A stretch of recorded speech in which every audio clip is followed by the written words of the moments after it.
If you enjoyed today's video, please consider subscribing to the channel. When you do, make sure you hit the notification bell.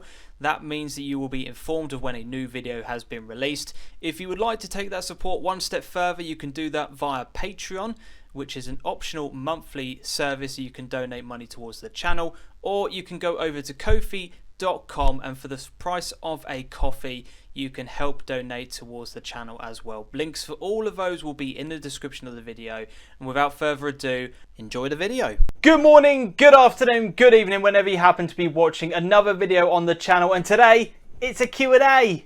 Yes, I love doing these. I haven't done a Q&A in a long time, and seeing as today is my birthday, I thought, let's just do a Q&A. Why the hell not? And it's not only my birthday, it's my 30th birthday. Not how I imagined that going, but with current situation in the world at the moment, there's not really a huge amount to do. Originally, my plan was to go to Yarmouth to watch Stowmarket play in a friendly match. I was going to go along with a load of friends and family members, and make a real day of it like we did a couple of years ago, but sadly not going to be happening. So I thought, why not get a Q&A done? I asked you guys on Instagram and on Twitter to get involved, and boy, have you given me some tough questions. We'll get to those in a bit. Oh, you know how to ask them.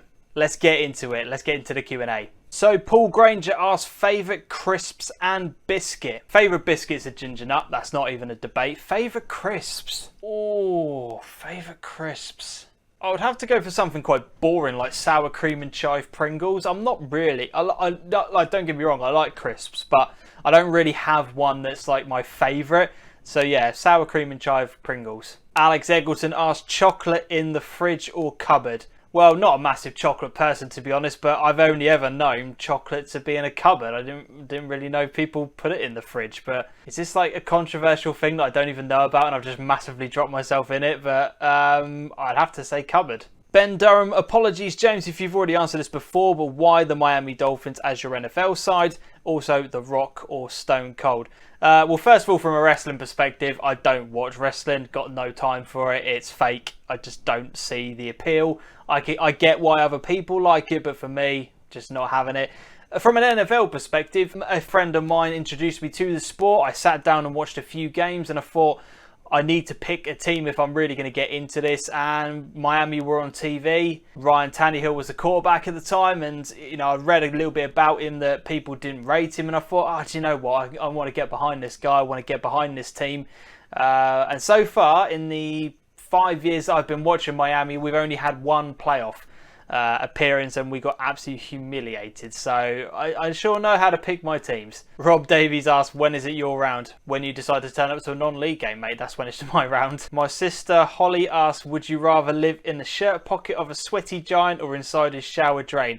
Now, for you, those of you who don't know, that is a reference from Friends. I think Phoebe asked that in one of the episodes. I would say inside a shower drain, because at least then there's going to be some sort of cleaning products raining down on me. What a question. What a horrible thought as well. My other sister, Becca, gets involved and said, if you could have absolutely any job in the world, what would it be? Ideally, I would love to have something in football in any capacity, whether or not that's management, coaching, being a pundit, commentator would be fantastic, a scout, something like that. If I had a job in football that could pay me a wage full time and I didn't have to worry about, you know, bills, etc., then that would be amazing. I think realistically though, if I could have any job in the world, I would love to work for Starling Bank. Now, I know my surname is Starling, so it just like, oh well, that's obviously the reason. No, they are an amazing company. They're doing things so well, and as a bank and an online platform, I think they've got it absolutely spot on.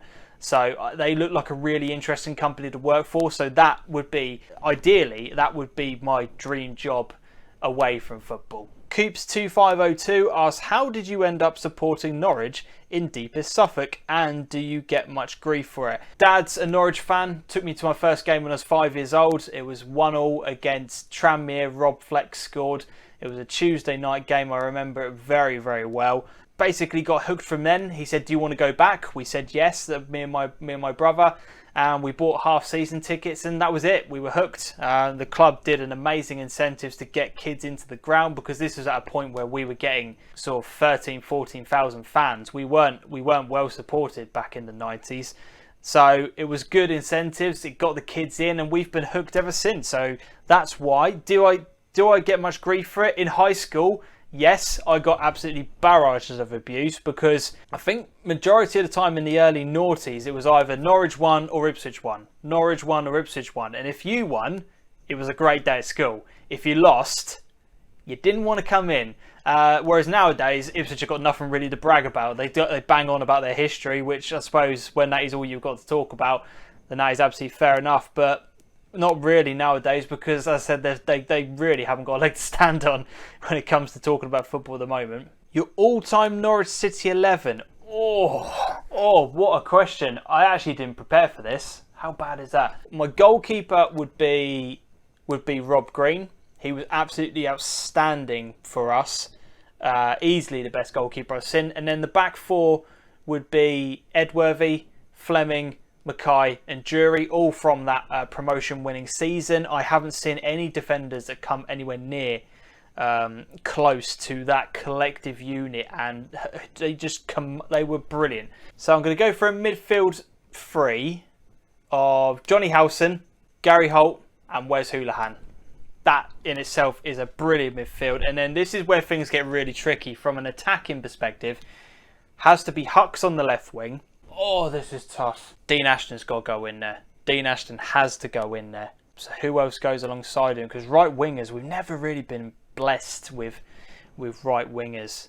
Huckabee, Ashton, Holt. It's not a perfect front three. I don't really think you'd play with wingers. It would be a very narrow 4-3-3 or a very narrow 4-2-1-3, because Wes would probably just play off behind him. It would be incredibly attacking. We'd probably concede goals for fun, but that is probably my best 11. So yeah, Greeno in goal, Edworthy, Fleming, Mackay and Jury, and then you've then got Howson, Gary Holt, Wes Hoolahan, Darren Huckabee, Grant Holt and Dean Ashton. That is a hell of a team. Best Ipswich player, and would you ever do filming in Cambridgeshire? Best Ipswich player at the moment, it has to be either Flynn Downs or Luke Wolfington. I'd take both of them at Norwich any day of the week. I think the rest of the team I wouldn't touch with a barge pole, if I'm being brutally honest. Would I ever do filming in Cambridgeshire? Yeah, probably, depending on what clubs would take my fancy. But yeah, definitely would be. Yeah, I'd definitely be up for filming in Cambridgeshire, 100%. Elliot Cutting asks, what was your affiliation with non-league prior to vlogs? Was there a club you once played for? Never really had an affiliation with non-league prior to the vlogs. I went to a couple of Stowmarket games from time to time, and that really kind of piqued my interest in watching football. And then I thought I'd try and go to a few places around Stowmarket area and see what those guys are about. A club I once played for, yes, I used to play for Stowe Falcons, Battersford and Sporting 87. So those are the three local clubs around here that I used to play for. I played up until about the age of 13, 14 and then gave up. Which then leads on to Jamie Sanderland's question on Instagram. Said, did you ever play football, men's or youth? If so, why did you stop? My career, in inverted commas, was Stowe Falcons from a young boy rather. I played up till maybe about 10 or 11, I can't quite remember. Then moved on to Battersford to play for a local 7-a-side team, which was really, really fun. And then when I reached the top age group that Battersford were entering their teams into, I then moved to Sporting 87. I was there for maybe half a season. And that is the reason why I stopped, was because I fell out with a manager way back when. He wanted me to use my left foot. And just as a kid, I just was like, oh, I'm right-footed. Just really, really stupid. He put me a left back. I refused to do it. I wanted to be a right back at that particular time. I didn't have any interest in playing left back. He had a go at me in the changing rooms. I told him where to go, and then basically just walked out. That was it, and never came back, and never found a team. And I majorly regret it, because I wouldn't say I was the best player, not by a long stretch, but I gave it my all. I was one of those players that was 100% all the time. So after that point, I just played football with my mates. Played a 5-a-side and maybe a couple of 11-a-side teams on a Monday night. But I just never really had any interest of playing competitive football. But again, looking back, majorly regret it.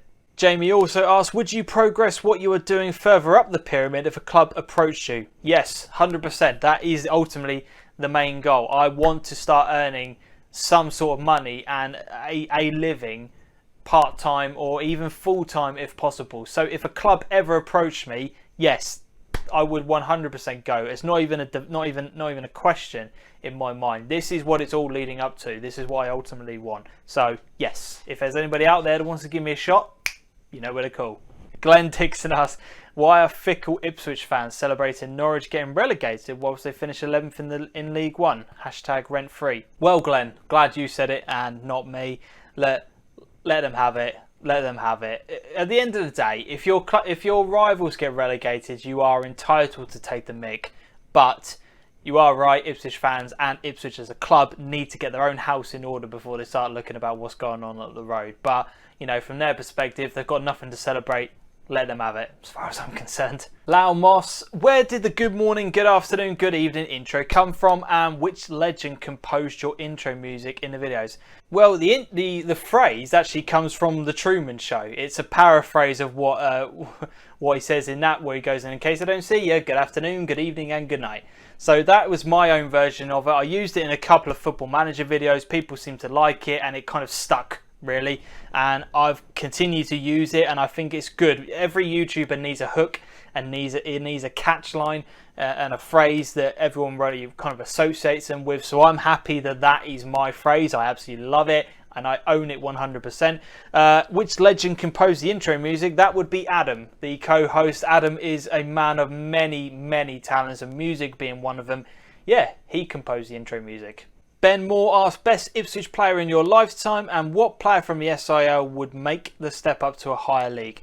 Best Ipswich player in my lifetime would have to be, I'd probably say Darren Bent. It's hard to look past him. When he was at Ipswich, bursting onto the scene, absolutely incredible talent, one of the best finishers that I've ever seen.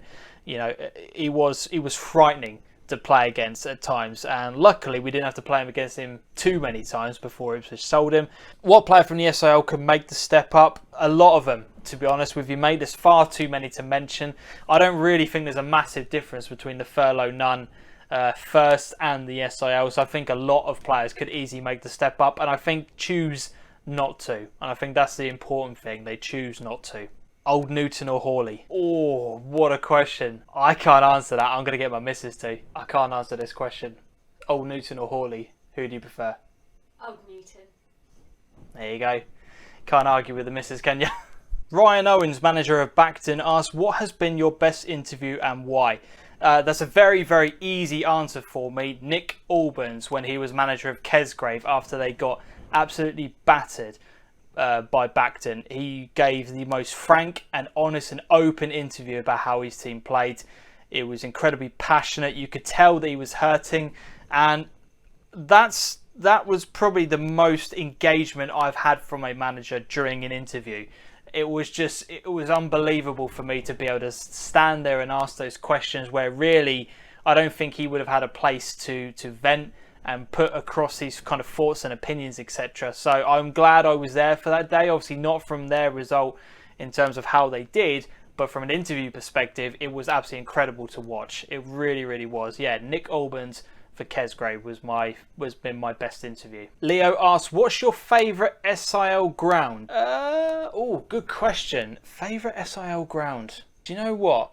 I'm going to have to give it to Sporting 87. Now, the reason I say that is because I think the pitch is in good condition, and I love the clubhouse. The clubhouse is absolutely brilliant. The changing rooms are just directly below it. The whole setup of it is amazing.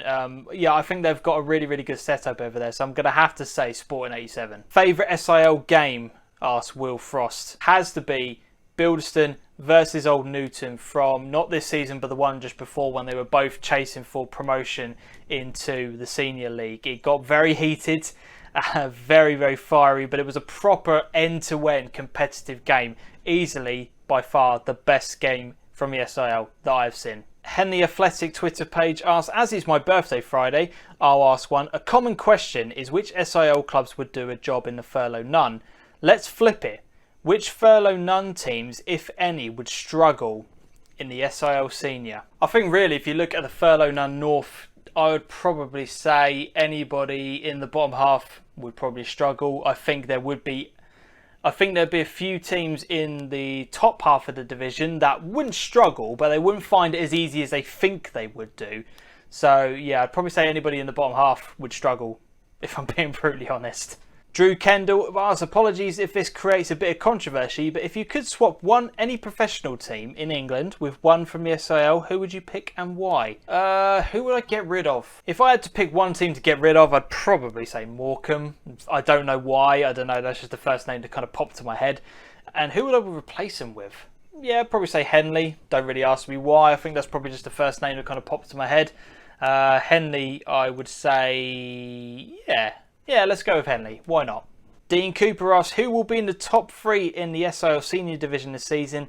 And who will be in a relegation fight? And who will be the finalists in the Senior Cup? Top 3 in the Senior Division, in no particular order, is going to be Henley, Claydon and Cranes, in my opinion. Who will be fighting for relegation? Relegation, I would probably have to say the bottom 2 from this season, Leiston and Westerfield, based on what I've seen happening with Leiston off the pitch in terms of the players that they are kind of losing, and Westerfield I haven't really seen a huge amount of activity from them this summer, so I don't really know what they're doing, but I can't see the 2 teams that are going up from the first division really struggling in this division. I think they're both going to be absolutely fine. Finalists in the cup, just looking at the league table, I am going to go for Copplestonians versus Old Newton in the final. There you go. There's my prediction. Kurt Bevan asks, what is the main difference you see on the pitch between the different SIL tiers? I mean, there's the obvious answer of quality is the big thing, but really it's the fitness levels is the biggest difference between them. You can tell the teams that put in the most amount of effort during the week and the ones who are prepared to go out there. So yeah, I'd probably say fitness levels is the main thing, but I think every tier has got their own team or own individual set of players that are of a good level and can compete. So yeah, I'd probably say fitness. J.O. Wood 1699 asked your favourite SIL team, one for football style and one for people involved in the club. Football style would probably say Claydon. I really enjoy watching Claydon play football. In terms of the people involved in the club, there's a lot of people, but I think from the people that I've met behind the scenes and really got to know, I can't look beyond Old Newton. I think they run incredibly well, and the people that really look after the club have treated me and my wife ever so well. So yeah, I'd probably say Old Newton. Top 2 teams that will finish in each league for the Macron SIL from Daniel Barnard. Well, I've already answered the SIL Senior, so let's go into Div 1. Based on Div 1, I'm going to say Wickham Market without a shadow of a doubt. And, oh God, this is tough. This is really tough. I wouldn't be shocked if I saw somebody like Tattingstone going back to back. But I think I'm going to have to say Wickham Market, and I think next year will finally be Sporting's year.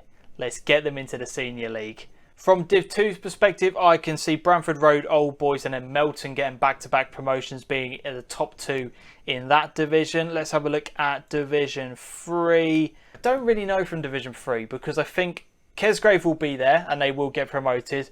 But there's so many new teams in there, I wouldn't like to call Division 3. And to be honest, my knowledge of teams lower down, I wouldn't like to say who's going to win the reserves. But yeah, I think that pretty much answers that. I hope it answers your question, Dan, anyway. Jamie Frosdick asks, who will be this season's top 3 in the SIL Senior League, the Furlough None Prem and League 1? Well, we've already answered the SIL Senior, so I'm going to go into the First Division North, and I'm looking at the table and I'm thinking about my memory of who has signed who. I'm going to say, I think Mulbarton are going to have another good year. And then I am going to say March Town and Norwich CBS. And then in terms of the Premier, I am going to hazard a guess and say Stowmarket will once again. I think Wroxham will do very well, and I'm going to go with Witton. I think Witton United, they're going to have a more competitive season next year, more consistency. Hopefully they can avoid the injuries, and I think, yeah, I'm going to go with those three. So I'm going to say Stowmarket, Wroxham and Witton United. Sean Turley asks, best SIL footballing side, best SIL player, favourite SIL team and best SIL ground. Have fun. You cheeky sod. Sean. Favourite footballing side, I've already answered it. It's Claydon. Best SIL player is Jake Rudge. Now that he's back, he was absolutely phenomenal when I first watched him, and I can't wait to see him back in this league. Yeah, the league is better for having somebody like him in there. My favourite SIL team, I honestly, and I'm not just saying this, I don't have a favourite SIL team. Best SIL ground, I think I already answered this one, didn't I?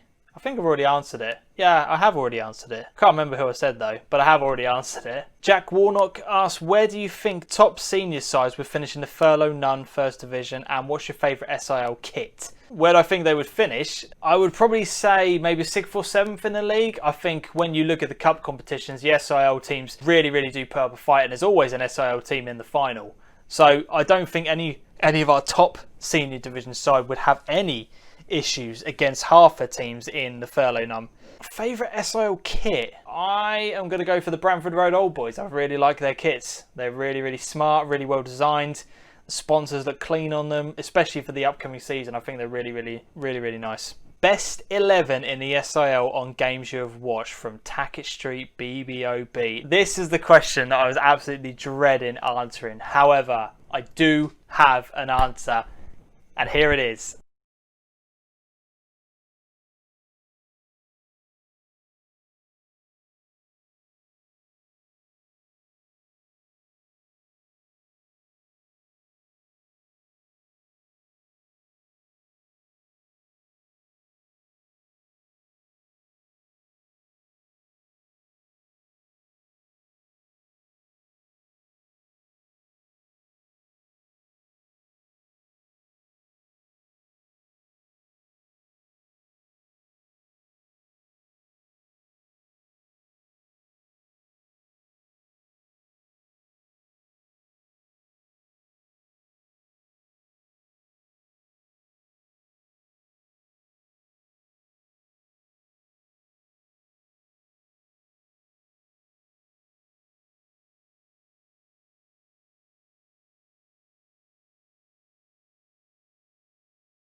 And the front three, Jake Rudge, best player in the SIL for me, no question about that. Clark Bruce is just absolutely amazing every single time you watch him perform.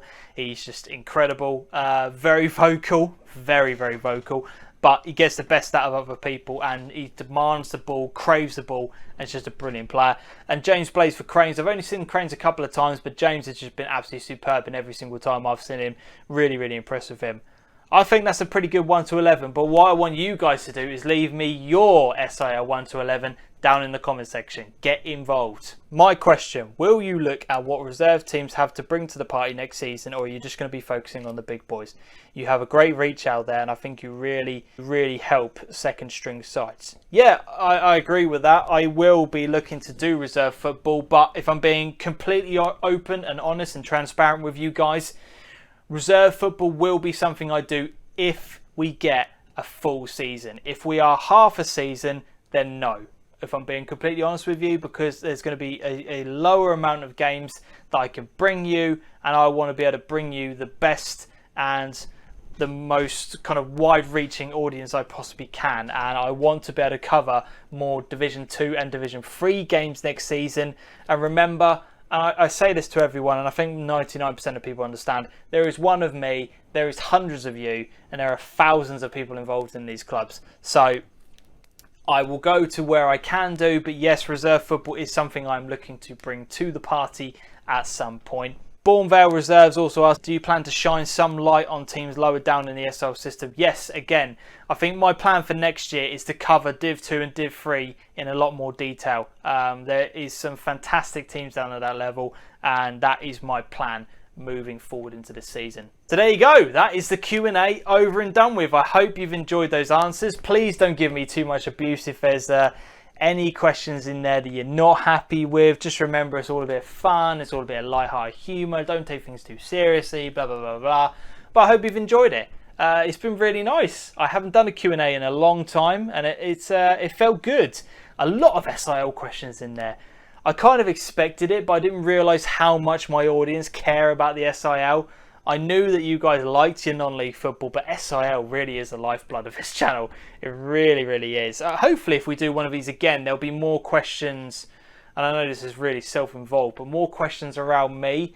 But, you know, I got all of those questions out at the beginning, which is great. And I hope you've enjoyed it. If you have, make sure you hit the thumbs up button and subscribe to the channel for future content. Plenty more interviews coming your way. And by the sounds of things, football may be coming back in the next few months. So watch this space. We could have some football back. Fingers crossed. As always though, until next time on the channel, adios.